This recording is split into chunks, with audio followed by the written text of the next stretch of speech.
কি করো তোমরা সবাই? ভালো আছো? আমি তো ভালোই আছি। আর এদিকে দেখো আমি কি করতেছি, আলুগুলি সিদ্ধ করে নিয়েছি, ছোলা মখন বাকলি আলুর দম রান্না করুন।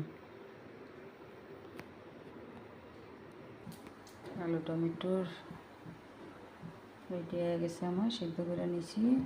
এদিকে সয়াবিন কয়টা দিব আলুর দমে, এদিকে জিরা তেজপাতা আমি তেলে ফোড়ন দিছি। আর বন্ধুরা, তোমরা কি রান্না করতেছো কমেন্টে জানাও।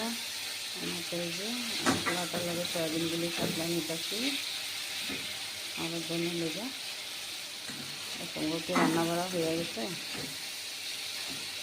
আমার তো একটু দেরি হয় আর খাওয়াটাও দেরি হয়, এটা লেগে অত রসুল করে সকালে রান্না করি না, একটু আজকে দেরি করি রান্নাটা। বন্ধুরা, তোমরা করতে ভালো পাও আলুর দম খাইয়া? আমি কিন্তু ভালো পাই, রামগুনে না ভালো পাই। পাতলা করে একটু ঝোল রান্না করলে আলুর দমটা বেশি ঘন ঘন ভালো পায় না, একটু পাতলা করে। দেখো সাতলায় কিন্তু ঝোল দিয়ে দিচ্ছি, সুন্দর করে সিদ্ধ করে নিব।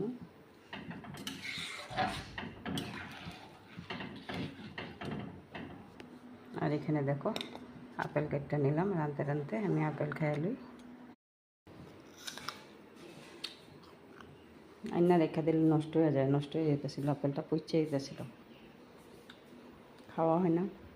এটাই গাফিলতি, আনা তো ঠিক হয় কিন্তু খাওয়া, আমার মেয়ে তো কাটটা কোনো দিনও খাইব না। নেনা পাপায় কি হাতে তুলে দিলে খাইব,